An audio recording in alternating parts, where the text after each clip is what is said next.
Rawalpindi chamber of commerce का आज मैं शुक्रगुजार हूँ कि आपने मुझे यहाँ दावत दी और मौका दिया कि बाकी भी चैम्बर्स के प्रेसिडेंट्स एक ही छत के नीचे सबसे बातचीत कर सकूं। पहले तो जी अल्ताफ साहब आपने बात की कि रावलपिंडी की मैं स्पेसिफिक पहले आ जाऊं। कन्वेंशन सेंटर की हमने बात की थी, उसके ऊपर कॉम्प्लिकेशंस हैं। आपकी बिल्कुल बात ठीक है कि एक्सपो सेंटर होना चाहिए और उसके ऊपर हम काम कर रहे हैं। सेकेंडली,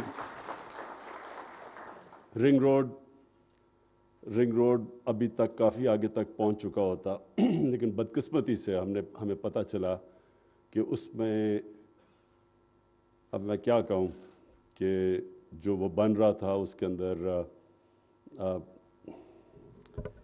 बदनीयती थी, करप्शन थी और वो फिर हमें चेंज करना पड़ा, जिसकी वजह से देर हुई।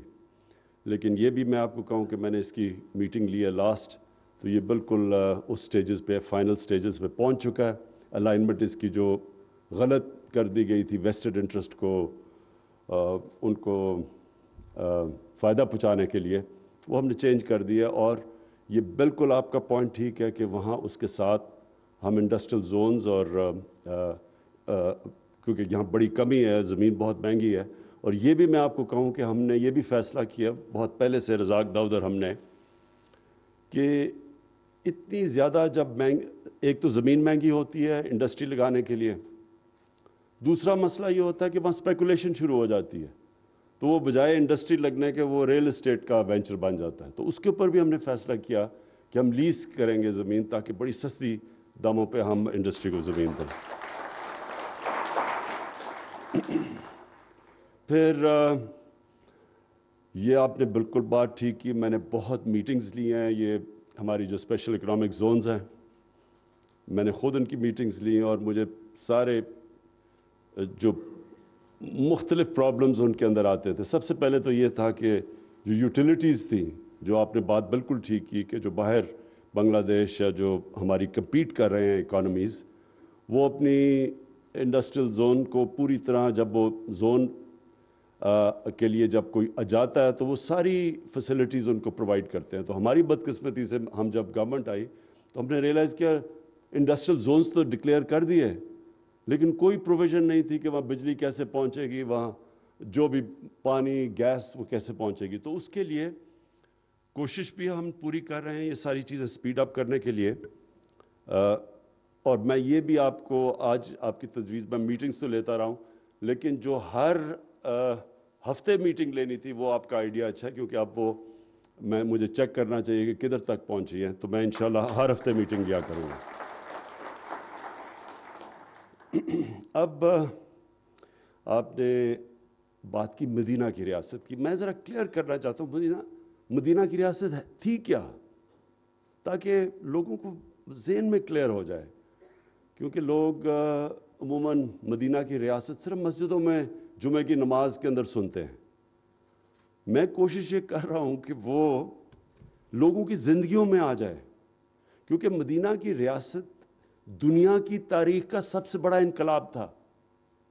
10 सालों में 622 और 632 के बीच में दुनिया में सबसे बड़ा इनकलाब आया था। वही इंसान वो बदल के दुनिया के लीडर्स बन गए थे। तो वो कुरान में अल्लाह जब हमें कहता है ना कि उनके रास्ते पे चलो, तो वो हमारी बेहतरी के लिए कहता है, क्योंकि वो एक कामयाब मॉडल था, दुनिया की तारीख का सबसे कामयाब मॉडल था, जिसने ट्रांसफॉर्म कर दिया लोगों को, वो जो लीडर्स बन गए और कई सदियों तक दुनिया की उन्होंने इमामत की। तो इलामा इकबाल ये कहते हैं कि अगर जब भी मुसलमान माशरा खड़ा हुआ है गिर के, वो हमेशा उन उसूलों के ऊपर गया है जिन असूलों के ऊपर मदीना की रियासत खड़ी हुई थी। तो सबसे 2-3 असूल बड़े इंपॉर्टेंट हैं हमारे लिए। और वो अभी आपने जो करप्शन की बात की, वो उसके साथ उसकी करप्शन जो है वो सिम्टम्स है। जब एक माशरे में रूल ऑफ लॉ नहीं होता, जब कानून की बालादस्ती, इंसाफ नहीं होता, वो करप्शन उसकी एक बीमारी, यानी अगर जब मुझे कोई कैंसर हो तो फोड़ा निकलाता है, तो उसी तरह करप्शन एक सिम्टम्स है जो कि जब एक मुल्क के अंदर इंसाफ नहीं होता। تو جو ہماری جنگ ہے ساری، یہ لوگ پوچھتے ہیں نا کہ جی کیا اس وقت، کوئی کہتا ہے ہم ایشین ٹائیگر بنا دیں گے، کوئی کہتا ہے لاہور کو پیرس. ہماری جنگ ہے قانون کی بالادستی پاکستان میں قائم کرنے کی. وہ مشکل جنگ ہے، وہ ایک دن میں نہیں ہوتی. کارٹلز بنے ہوئے ہیں، مافیاز بیٹھے ہوئے ہیں، پولیٹیکل مافیاز بیٹھے ہوئے جو قانون کے نیچے نہیں آنا چاہتے. اور یہ ہے اصل جنگ جو پاکستان کی فیوچر کی جنگ ہے. اس میں کنیکٹڈ ہے آپ کی بزنس، اس میں کنیکٹڈ ہے انویسٹمنٹ، اس میں کنیکٹڈ ہے آپ کی خوشحالی. سب اس پر ڈپینڈ کرتا ہے. بنانا ریپبلک کس کو کہتے ہیں؟ بنانا ریپبلکس میں وسائل کی کمی نہیں ہوتی، ادھر قانون نہیں ہوتا، اس لیے ان کو بنانا ریپبلکس کہتے ہیں. اور قانون کا مطلب کیا؟ طاقتور کے لیے ایک قانون، کمزور کے لیے دوسرا قانون. جس کے اوپر نبی صلی اللہ علیہ وسلم نے کہا تھا کہ تمہارے سے پہلے بڑی قومیں تباہ ہوئیں جدھر طبقاتی قانون تھا. تو یہ جنگ ہے ایک، اور یہ صرف عمران خان نے نہیں لڑنی، یہ اب سب نے لڑنی ہے جنگ. یہ ایک معاشرہ جنگ جیتتا ہے. میں تو کوشش کر رہا ہوں، ہر روز صبح اٹھتا ہوں، میں تو جہاد سمجھتا ہوں اس کو. میں تو یہ کوئی عام کوئی پرائم منسٹر بن کے، اچھا، اور یہ بھی پرائم منسٹر بننا کوئی ایمبیشن نہیں ہے. پرائم منسٹر بن کے پاکستان کو ایک عظیم ملک بنانا ایمبیشن ہے. سو یہ ہم تو اس کو جہاد سمجھتے ہیں. مافیاز کے ساتھ سب آپ تماشا دیکھیں، ہر روز افراتفری پھیلائی ہوئی، یہ ہو گیا، وہ ہو گیا، یہ ہو گیا. کیونکہ ان کا انٹرسٹ نہیں ہے کہ ایک ملک کے اندر ایک قانون کی بالادستی ہو. یہ طاقت کی حکمرانی چاہتے ہیں وہ لوگ. تو میں پہلے تو یہ بزنس کمیونٹی آپ بیٹھے ہوئے ہیں، پہلے میں آپ کو بتاؤں کہ جب ہماری گورنمنٹ آئی تو کسی پاکستانی گورنمنٹ کو اس طرح کے چیلنجز نہیں سامنا کرنے پڑے. سب سے پہلے کسی پاکستانی گورنمنٹ کو اتنے بڑے فسکل ڈیفیسٹ اور کرنٹ اکاؤنٹ ڈیفیسٹ، یعنی اتنے بڑے خسارے پاکستان کی تاریخ کو کسی گورنمنٹ کو فیس نہیں کرنے پڑے. اگر وہ ہمارے دوست Saudi Arabia, U A E, China, وہ ہمیں فنڈز نہ دیتے تو ہم ڈیفالٹ کر گئے تھے. ہمارے پاس پیسے نہیں تھے دینے کے لیے جو ہماری لائبلٹیز تھی. اور ہم کہہ بھی نہیں سکتے تھے کیونکہ ڈر تھا کہ روپے کے اوپر پریشر نہ پڑ جائے. ہمارے پاس تو ریزروز ہی نہیں تھے روپے کو گرنے سے روکنے کے لیے. تو اس سے بڑے مشکل وقت سے نکلے، اکانومی سٹیبلائز ہوئی. پھر جو کہ ایک صدی میں ایک دفعہ کرائسس آتا ہے، کووڈ، وہ آ گیا. اس سے نکل ہی رہے تھے، سٹیبل ہی ہو رہی تھی، کووڈ آ گیا. تو کووڈ کے اندر جس طرح پاکستان نکلا ہے، میرے نہیں خیال میں لوگ پوری طرح اپریشیٹ کرتے ہیں کہ اللہ نے ہمیں کس طرح نکالا ہے اس میں سے. اپنی اکانومی بھی ہم نے بچا لی، اپنے لوگوں کی جانیں بھی بچا لی. دنیا میں دیکھ لیں کہ کیا تباہی مچائی ہے کووڈ نے. ہندوستان ہمارے سے کتنی آگے ان کی گروتھ ریٹ تھی، ان کی مائنسز میں گروتھ ریٹ چلی گئی. ان کے لوگ ہمارے سے پتہ نہیں، کوئی فگر کہتا ہے کہ 10 لاکھ مرے، کوئی کہتا ہے 30 لاکھ مرے. ہمارے دیکھیں اللہ نے کتنا کرم کیا. تو وہ بڑے مشکل فیصلے کیے جو میرے تب فیصلے کیے، آج بورس جانسن انگلینڈ میں وہ فیصلے کر رہا ہے. ہم نے تب یہ فیصلہ کیا کہ ہم نے اپنے لوگوں کو بھوکے نہیں مرنے دینا. اور وہ جو ہمارا فیصلہ تھا، اگر میں وہ لاک ڈاؤن کر جاتا، جو 3 مہینے مجھے تنقید کی گئی کہ جی لاک ڈاؤن کرو، آج آپ دیکھتے کہ ملک کے اندر کیا حالات ہونے تھے. اور پھر اس کے بعد ایک اور کرائسس آ گیا، جو کموڈٹی دنیا میں جو سپلائی لائنز افیکٹ ہوئی، دنیا میں ریکارڈ کموڈٹی پرائسز چلے گئے. آج اب یہ پاکستان کی مہنگائی پرابلم نہیں ہے. مہنگائی، لوگ تکلیف میں ہیں مہنگائی سے، لیکن ساری دنیا میں تکلیف میں ہیں لوگ مہنگائی سے. میں وہ دیکھ رہا تھا، جو بائیڈن کو ڈونلڈ ٹرمپ اٹیک کر رہا ہے کہ مہنگائی کے اوپر، بورس جانسن کو پارلیمنٹ کے اندر اس کے اپنے ایم پیز کہہ رہے ہیں کہ اتنے گیس پتہ نہیں کتنے گنا بڑھ گئی ہے، اور اس کو مہنگائی کے اوپر کر رہے ہیں. ساری دنیا کے اندر اس وقت ریکارڈ مہنگائی ہے کیونکہ کموڈٹی سپلائی لائنز افیکٹ ہوئی، کموڈٹی پرائسز اوپر. اور آپ بزنس کمیونٹی ہیں، آپ کو تو پتہ ہے کہ سٹیل کدھر سے کدھر گیا.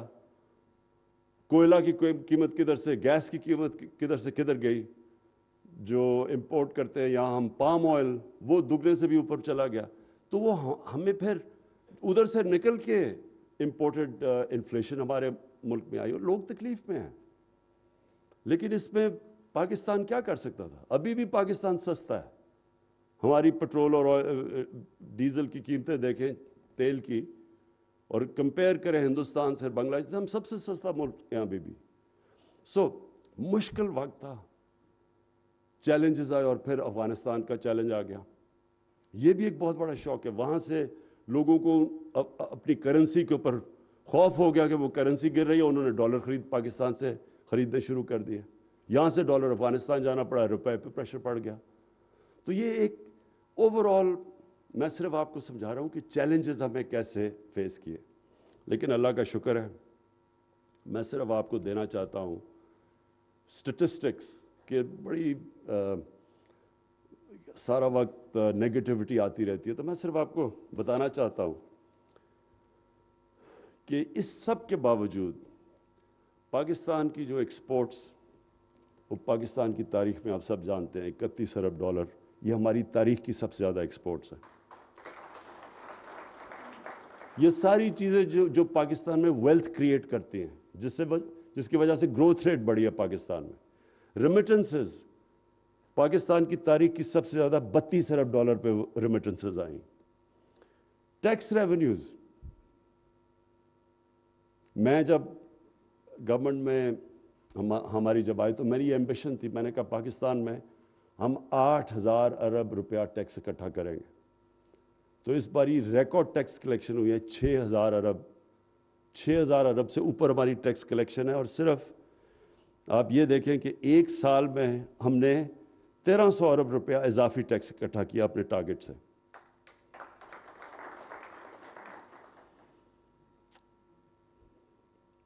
लार्ज स्केल मैन्युफैक्चरिंग, जो अभी आपने बात की, बिल्कुल अल्ताफ आपने ठीक बात की कि असल में तो जब तक एक मुल्क इंडस्ट्रियलाइज नहीं होता, वो कभी भी खुशहाल नहीं हो सकता। ट्रेडिंग से तो मुल्क खुशहाल नहीं होता, या हम सब्जियां वगैरह, टमाटर और प्याज बेच के तो खुशहाल नहीं होंगे जब तक हम इंडस्ट्री नहीं लगेगी पाकिस्तान में और इंडस्ट्री प्रॉस्पर नहीं करेगी। तो इंडस्ट्रियलाइज, यहां तो ट्रेडिंग मुल्क बनने चला गया था। तो इस बारी बड़ी मुझे जो खुशी है, इन हालात के अंदर हमारी जो लार्ज स्केल मैन्युफैक्चरिंग है उसकी 15% ग्रोथ रेट हुई। और जो मुझे बड़ी खुशी होती है, कॉर्पोरेट प्रॉफिट्स, कॉर्पोरेट जो प्रॉफिट्स हुए हैं पाकिस्तान में, इन हालात के बावजूद वो 930 अरब रुपए के प्रॉफिट्स हुए हैं। यानी ये आप देख लें कि इस तरह के प्रॉफिट्स इन हालात में बनना, तो कहते हैं कि जी बड़ी नाहल हुकूमत थी। तो अगर नाहल हुकूमत थी तो कोविड से भी बचा लिया, बिजनेसेस को भी बचा लिया, बेरोजगारी से भी बचा लिया। और कंपेयर करें हमें हिंदुस्तान से, बाकी मुल्कों से कंपेयर करें जो हमारी तरह के जिनके हालात हैं, हमारे से तो खैर हिंदुस्तान के हालात बहुत बेहतर थे। फिर private sector credit off take, 10 साल में सबसे ज्यादा प्राइवेट सेक्टर की ऑफ टेक हुई है 1138 अरब रुपए की। तो इसका मतलब प्राइवेट सेक्टर में बिजनेस शुरू हुई है। लेकिन मुझे जो खुशी हुई है, जो हमारी फ्यूचर की तरफ हम जा रहे हैं, बिल्कुल हमारी आईटी सेक्टर, उसको बिल्कुल निगलेक्ट था, क्योंकि आगे तो टेक्नोलॉजी का दौर आ रहा है। तो हमारा 70% इंक्रीज हुई है आईटी के एक्सपोर्ट्स में, 3.5 अरब डॉलर पे पहुंची है। और अभी हमने शुरू किया है, अभी इंसेंटिवाइज किया है। इंशाल्लाह आप देखेंगे कि जो अब हम आईटी के ऊपर काम कर रहे हैं, तो असल तो टेक्नोलॉजी की, असल तो वैल्यू एड टेक्नोलॉजी के सेक्टर के अंदर है। लेकिन जो मुझे ये भी बड़ा खुशी हुई, क्योंकि इसकी वजह से हम 2 वजह से बचे कोविड में। एक कंस्ट्रक्शन सेक्टर, जो बिल्कुल आपने ठीक कहा कि कंस्ट्रक्शन हमारा सेक्टर इस वक्त बूम कर रहा है। और दूसरा एग्रीकल्चर सेक्टर, 1100 अरब रुपया इजाफी किया है एग्रीकल्चर के अंदर हमारे पिछले 1 साल के अंदर। अब सोचें कि 60-65% आबादी देहात में रहती है, तो देहात में पैसा कितना गया, उसकी वजह से मोटरसाइकिल सेल्स रिकॉर्ड पर चली गई हैं। उसकी वजह से पाकिस्तान के अंदर پہلی دفعہ موٹر سائیکل پورا، اب موٹر سائیکل پہلے تو یہ انجن یہاں نہیں بنتا تھا، تو اس سے گاڑیوں کی سیلز ریکارڈ ہوئی ہے اس کی وجہ سے، کیونکہ ہماری ایگریکلچر سیکٹر نے ماشاءاللہ بہت اچھا کیا. تو میں اس کے علاوہ جو اب آپ سے جو آخر میں بات کرنا چاہتا ہوں وہ یہ کہ دیکھیں، دو چیزیں پاکستان کی فیوچر کے لیے بہت ضروری ہیں. ایک ہے ایکسپورٹس اور دوسری ہے ٹیکس کلیکشن. ایکسپورٹس کے اوپر تو جو میں اب میٹنگز ریگولرلی لے رہا ہوں، پوری کوشش ہے کہ ایکسپورٹ انڈسٹری کے لیے ساری رکاوٹیں روکوں، اور بہت زیادہ رکاوٹیں تھیں. میں یہ بھی آپ کو بتا دوں، ہم نے کبھی بھی ایکسپورٹس پہ توجہ نہیں دی. کوئی ملک میں دولت، ویلتھ کریشن ہو ہی نہیں سکتی جب وہ ایکسپورٹس کے اوپر زور نہ دے. یہ جو ایشین ٹائیگرز بنے تھے سارے ایکسپورٹ انڈسٹری پہ بنے تھے. یہاں کبھی زور ہی نہیں دیا گیا، بلکہ ایکسپورٹ سٹیگنیٹ کی ہمارے آنے سے پہلے پچھلے 5 سال میں. اور اس لیے ہماری اب پوری گورنمنٹ کی کوشش ہے کہ ہر قسم کی مدد کی جائے ایکسپورٹر کی، جس کی وجہ سے ابھی بھی ایکسپورٹس بڑھی ہیں. تو پوری ملک کی جو اورینٹیشن ہے وہ ایکسپورٹس کی طرف لگا دیں. سارے ملک کو کوشش کریں کہ جو ایکسپورٹرز کو ایوارڈز دیں، ان کو ہم ہیروز بنائیں ملک کے، ان کو ہر قسم کی فیسیلیٹیشن دیں. کیونکہ یہ تو اب کامن سینس ہے کہ ہم اگر ایکسپورٹس نہیں بڑھائیں گے تو ہم سارا وقت اب پھر جا کے پھنس جائیں گے IMF کے ساتھ. جیسے اکانومی بڑھنی شروع ہوگی، جس طرح ہوا، پریشر پڑنا شروع ہو جائے گا کرنٹ اکاؤنٹ کے اوپر، اور وہ اس کی وجہ سے روپے پہ پریشر پڑ جائے گا، اور ہماری اکانومی پھر جانا پڑے گا IMF کے پاس.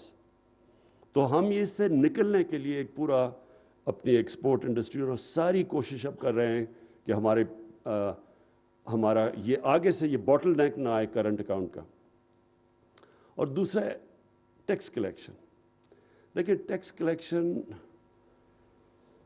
پاکستان میں دنیا میں تقریباً ہم سب سے کم ٹیکس دیتے ہیں، اور اس میں بہت وجوہات ہیں. یہ نہیں کہ ہماری بزنس کمیونٹی ٹیکس نہیں دینا چاہتی یا لوگ نہیں ٹیکس دینا چاہتے، لیکن ٹیکس کلچر نہیں ڈیولپ ہوا.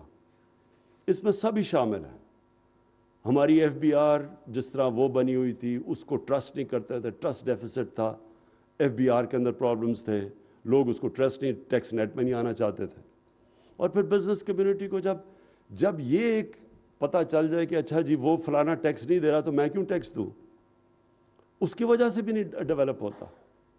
اور پھر پبلک کے اندر بھی یہ شعور نہیں تھا. میں جب پہلی دفعہ برطانیہ گیا تو ہم سٹوڈنٹس تھے، تو ہر سٹوڈنٹ کو اس چیز کا پتہ تھا کہ اگر عوام کا ٹیکس غلط کوئی سرکاری نوکر خرچ کر رہا ہے یا تو ایک دم سب شور مچاتے ہیں.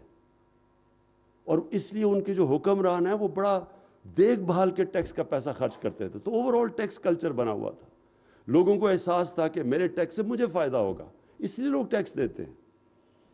جو اسکینڈینیوین ممالک ہیں ان کی 50% سے اوپر ٹیکس GDP ریشو ہے، کیونکہ ان کے ٹیکس کا ان کے اوپر فائدہ ہوتا ہے، ان کے لیے ساری فیسلٹیز پرووائڈ کی جاتی ہیں. تو ہمارا بدقسمتی سے یہ کلچر نہیں ڈیولپ ہوا، کیونکہ نہ عوام کا ٹیکس عوام پہ خرچ ہوتا تھا، حکمرانوں پہ ٹیکس خرچ ہوتا تھا، اور شاہانہ لائف سٹائل کے اوپر.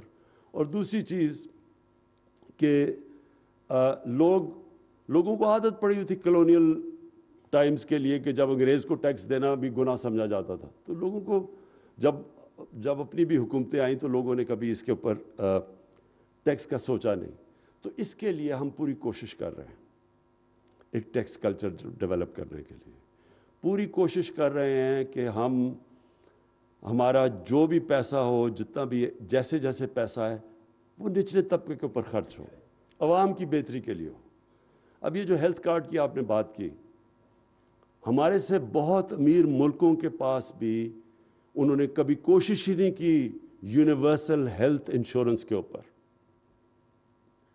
ہر خاندان کو، ہمارے جتنے صوبے ہمارے ساتھ ہیں سوائے سندھ کے، ہر خاندان کو ہم 10 لاکھ کی ہیلتھ انشورنس دے رہے ہیں.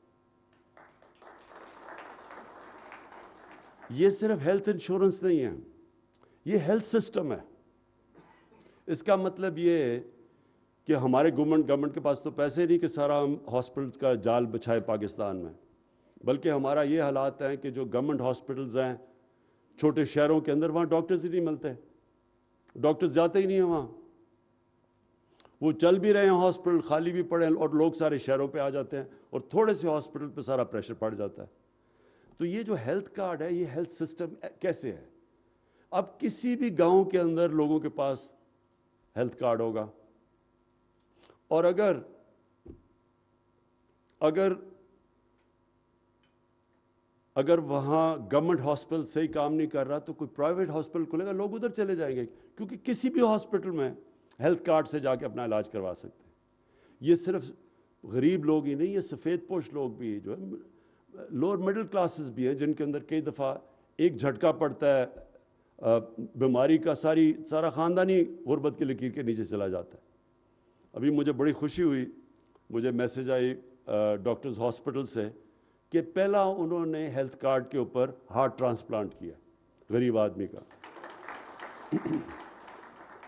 तो मैं सिर्फ ये कहने का मकसद ये है, कोशिश मेरी क्या है, पहले तो बिजनेस कम्युनिटी को पूरी तरह फैसिलिटेट करें। ये जो अभी मैंने कॉर्पोरेट आपको प्रॉफिट्स बताए हैं, जितनी ज़्यादा प्रॉफिटेबिलिटी होगी उतनी ज़्यादा इन्वेस्टमेंट होगी। कोई खैरात के लिए तो बिजनेस नहीं करता, बिजनेस तो तब करता है कि उसे प्रॉफिट मिले। तो ये आपको मैं बता दूं कि हमारी गवर्नमेंट की पॉलिसी है कि बिजनेस प्रॉफिट्स पूरे बनाएं और फिर बिजनेसेस टैक्स दें, ताकि हमारे पास पैसा आए कि हम और खर्च करें इंफ्रास्ट्रक्चर के ऊपर, ताकि आपके लिए बेहतरी हो, बिजनेस के लिए आपकी आसानियां हो। और फिर दूसरा, निचले तबके को ऊपर उठाए, जो हमारा बहुत बड़ा, कभी पाकिस्तान की तारीख में इतना बड़ा प्रोग्राम नहीं हुआ सोशल वर्क का, जो एहसास प्रोग्राम है, जिसमें स्कॉलरशिप्स हैं, जिसमें नीचे स्टाइपेंड्स हैं, जिसमें कर्जे हैं सूद के बगैर। तो पूरा हमारा प्रोग्राम है कि बॉटम अप अप्रोच हो, जो चाइना ने की थी, लेकिन साथ साथ बिजनेस कम्युनिटी की पूरी सपोर्ट की जाए, क्योंकि वेल्थ क्रिएट होगी जो चाइना में हुई थी, तो तब ही आप गुर्बत कम कर सकते हैं। तो बिजनेस कम्युनिटी का मैं इस तरह, मेरा पैगाम ये है। रज़ाक दाऊद हमारे मिनिस्टर हैं, जो कि बिजनेस कम्युनिटी से मैंने खुद लिए थे, इसलिए कि उनको पता है कि बिजनेस कम्युनिटी के इश्यूज़ क्या हैं। सो हम सारा वक्त डिस्कस करते हैं। फाइनेंस मिनिस्टर जो हैं, वो 50 साल से पाकिस्तान की बिजनेस कम्युनिटी के अंदर हैं, उनको पता है कि क्या इश्यूज़ हैं। सो आपके लिए सिर्फ ये मैं बताना चाहता हूं कि ये समझें कि हमारी गवर्नमेंट वो है जिसका कॉन्स्टेंटली, जो ईज ऑफ डूइंग बिजनेस कहते हैं आप, कॉन्स्टेंटली हमारी कोशिश होगी आपके मसले मसाइल कम करें, जो भी घटाएं, ताकि आपके लिए आसानियां हों। आपकी प्रॉफिटेबिलिटी में भी पूरी मदद करेंगे कि लोग प्रॉफिट्स बनाएं। साथ साथ आपसे पूरी कोशिश करेंगे आपकी चैम्बर्स के थ्रू कि टैक्स कल्चर आप डेवलप करें, टैक्स दें। ये जो हमने अभी ये जो अभी जैसे मिनी बजट कहते हैं, इसमें तो सिर्फ एक ही कोशिश हुई है। असल में तो आम लोगों के लिए लग्जरी गुड्स के ऊपर थोड़ा पड़ा होगा, और वो होना भी चाहिए, पैसे वाले लोगों को ज़्यादा देना चाहिए, लेकिन असल में डॉक्यूमेंट करने की कोशिश की है कि हमारी इकॉनमी डॉक्यूमेंट हो। डॉक्यूमेंट होगी तो टैक्स कलेक्शन बढ़ेगी। जो मुझे शौकत तरीन आज ही बता रहे थे कि हमारी जो रिटेल मार्केट है वो कोई 18 ट्रिलियन की है, लेकिन जो रजिस्टर्ड है वो सिर्फ 3 ट्रिलियन है, बाकी सारी टैक्स नेट से बाहर है। तो हम एक मॉडर्न इकॉनमी नहीं बन सकते जब तक ये हम टैक्स कल्चर ना डेवलप करें। साथ साथ मेरा ये आपसे वादा है कि हम कांस्टेंट रिफॉर्म्स कर रहे हैं, एफबीआर में ऑटोमेशन लेके आ रहे हैं, ताकि कम से कम टाकरा हो टैक्स कलेक्टर का और लोगों का, ताकि जो सारी दुनिया में है मॉडर्न टैक्स सिस्टम, कि उसके अंदर ऑटोमेशन आए। तो वो हम दोनों तरफ से काम कर रहे हैं। और मुझे ये आखिर में मैं सिर्फ आपको ये कहना चाहता हूँ कि ये 3 सालों में जितना लोगों ने, इतने हमें प्रॉब्लम्स आए, लोगों ने सारा मुझे कहा जी कि इमरान साहब आप मायूस तो नहीं हो गए। मैं आज आपको खड़े होकर कहता हूँ कि ये है एक साइकिल, ये जो 2-3 महीने का है, ये जो कमोडिटी प्राइसेस ऊपर गए हैं सप्लाई शॉर्टेज की, कोविड की वजह से, ये 3 महीने के बाद इंशाल्लाह आप ये देख लेंगे कि जो पोटेंशियल पाकिस्तान में बढ़ने का है, जो इंटरेस्ट बाहर लोगों को पाकिस्तान का है, जिन चीज़ों के ऊपर हमने कभी तवज्जो ही नहीं दी, मसलन टूरिज्म है, हमने कभी तवज्जो ही नहीं दी। इस मुल्क में टूरिज्म में अंदर भी एक्सप्लोर कर गई, बाहर से भी इंटरेस्ट है, कोविड की वजह से वो नहीं। यही सिर्फ एक सेक्टर है जो कि हमारा करंट अकाउंट का जो डेफिसिट है वो पूरा कर सकता है। फिर आईटी के अंदर जो पोटेंशियल है, हमारे पास एक यंग पॉपुलेशन है, हमने तवज्जो ही नहीं कभी दी आईटी के ऊपर। हिंदुस्तान की 150 अरब डॉलर की एक्सपोर्ट्स है, हमने कभी उसके ऊपर कोई इंसेंटिव्स ही नहीं उनको दिए। वो बाहर जाके दुबई जाके हमारे यंग सॉफ्टवेयर आईटी के इंजीनियर्स वहाँ जाके बैठे हुए हैं, पाकिस्तान में नहीं, क्योंकि हमने उनके लिए वो स्ट्रक्चर ही नहीं क्रिएट किया। सो इस मुल्क में हर जगह पोटेंशियल है। एग्रीकल्चर के अंदर रिकॉर्ड हमारी क्रॉप्स हुई हैं, 4 क्रॉप्स पाकिस्तान की तारीख का सबसे बड़ा रिकॉर्ड हुआ है। लेकिन ये भी कुछ नहीं है, हमने सिर्फ जैसे जैसे इसकी प्रोडक्टिविटी और टेक्नोलॉजी और बेहतर सीड्स का करें, और हमें बड़ा फ़ायदा है कि चाइना पूरा हमारी मदद कर रहा है इसमें। हम अगर दुगनी भी अपनी प्रोडक्शन कर दें, छोड़ें कि बाकी 3-3 गुना ज़्यादा उनकी यील्ड्स हैं और दूध की उनकी 4-4 गुना ज़्यादा है, हम सिर्फ डबल ही कर दें तो पाकिस्तान सिर्फ एग्रीकल्चर में सेल्फ सफिशिएंट खुशहाल हो जाएगा। सो इसमें बहुत पोटेंशियल है हमारे मुल्क में। और ये जो ऊंच नीच हुई है थोड़ी सी, ये एक्सटर्नल शॉक से हुई है। इंशाल्लाह आगे इस मुल्क का पोटेंशियल जो है वो वही जो आज से 50 साल पहले सबसे तेज़ी से तरक्की कर रहा था एशिया में, पाकिस्तान, और वो हमने गलत पॉलिसीज़ की वजह से पीछे रह गया।